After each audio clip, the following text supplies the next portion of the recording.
Hey guys, I know it's been a while since I made a video, but I'm back and I'm gonna make some more content until I get lazy again. But I just picked up this Mustang GT a few weeks ago, so let me show you around it.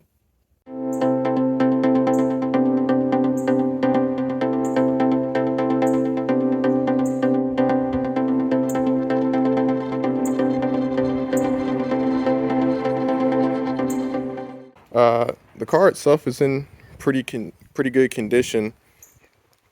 The paint's pretty smooth. I did have to do some buffing on the paint because it was pretty faded from being parked outside, just in the sun.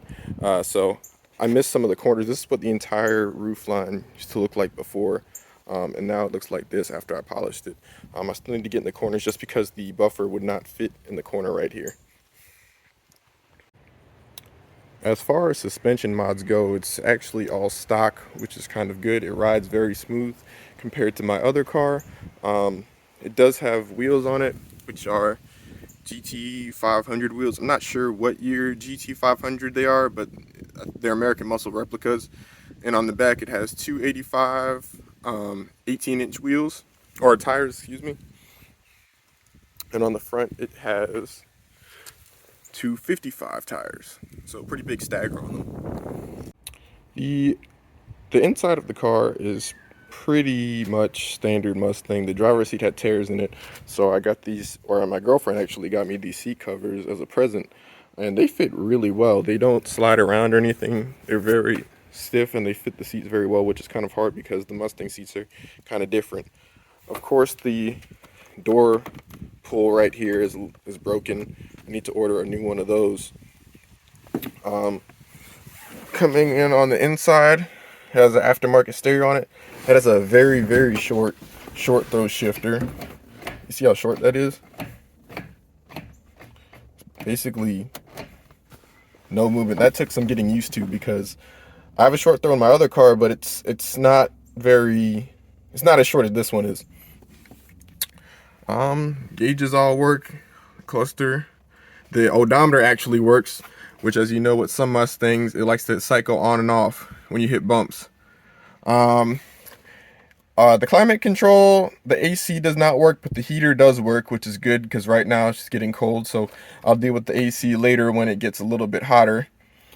Passenger side is in very good condition.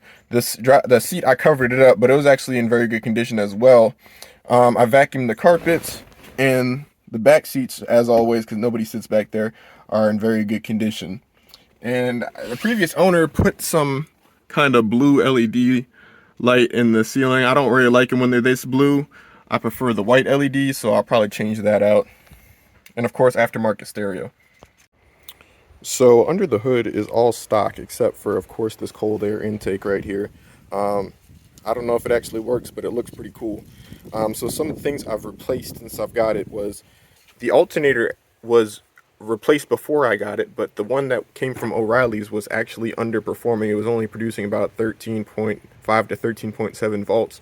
So I went ahead and just got a new alternator from Advanced Auto Parts, and now it's making about 14.3 volts.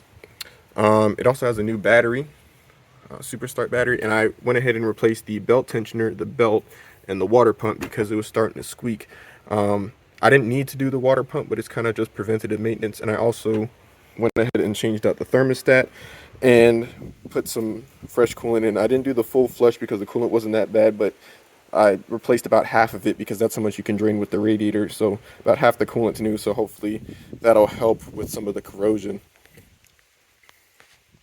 And finally, we got the exhaust on the car, and it's SLP loudmouth ones and a catted X pipe. And I usually don't like SLP, but with the cats, it actually sounds pretty good. So let me play an exhaust clip for you guys.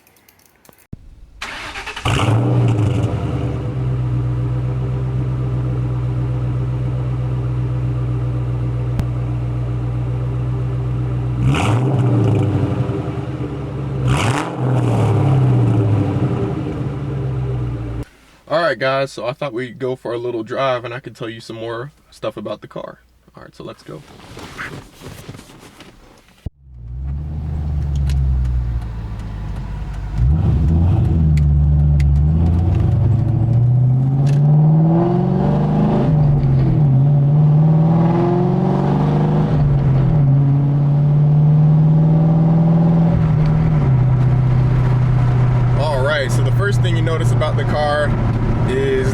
a lot smoother than my 99. This thing rides like a Cadillac compared to the other one.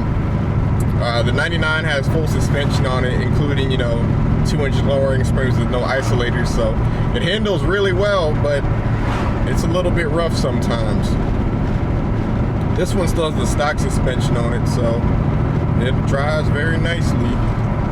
It drives kind of how it looks. It kind of looks like a 4x4, kind of rides like a 4x4 too.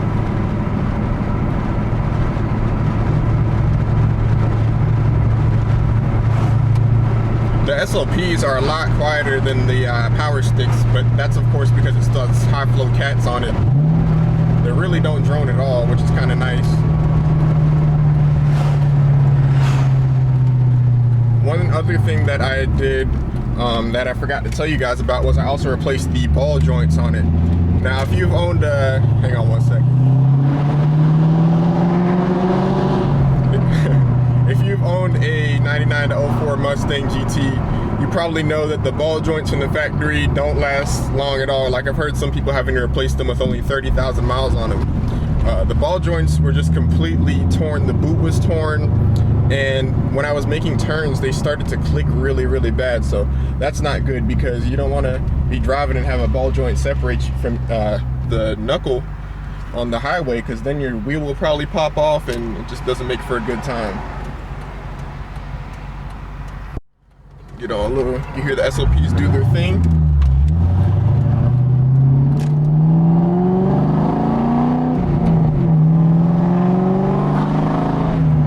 Actually couldn't step on it too much right there because of the UPS truck in front of me.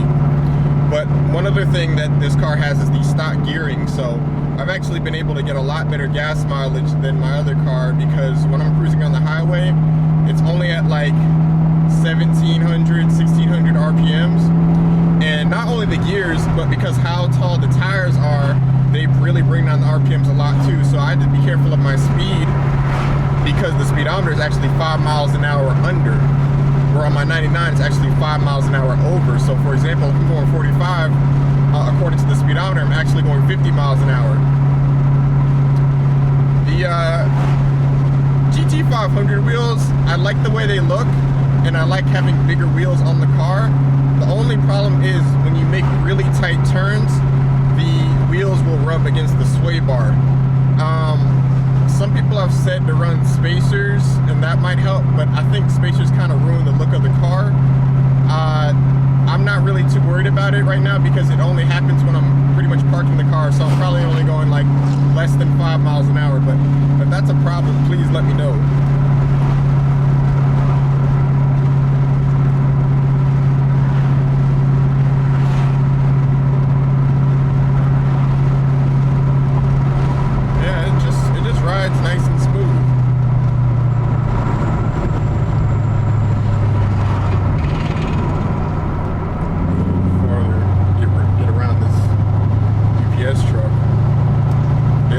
Very, very slow.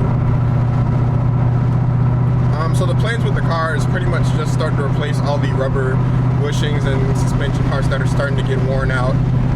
The rear suspension, the shocks are a little bit worn out. Like, I can push down on the back and it bounces maybe 3 or 4 times.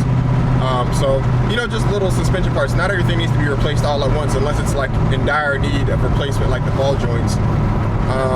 And yeah, pretty much just keep it stocking as a daily driver to keep the miles off my 99. And then eventually probably sell it when I have a little more money to get something else. But I'm not getting rid of the 99. That one is my baby. I'm not getting rid of it.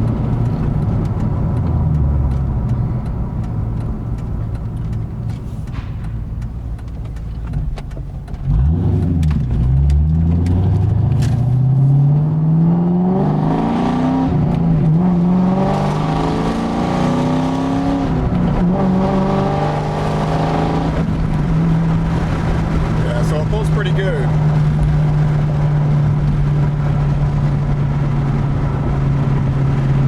Didn't really get on it too hard.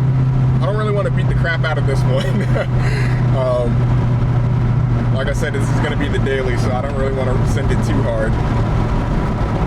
Those SLPs do sound really good though. They have that very like muscle car like sound to them. They don't have that smooth sound like the Borlas or the Power Sticks have. It's very aggressive.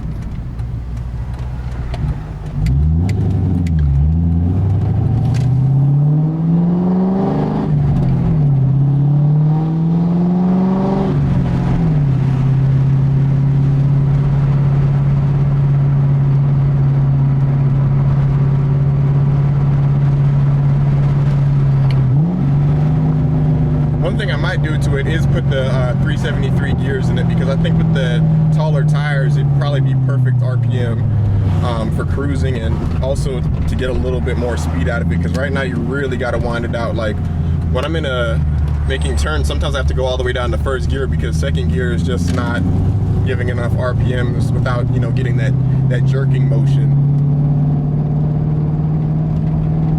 One thing about this car is the clutch is very, very stiff compared to my 99. I remember in my other video I said my 99 was like doing leg presses. No, this is literally leg press. This is if you take all the plates and put them on the leg press. This is very, very heavy.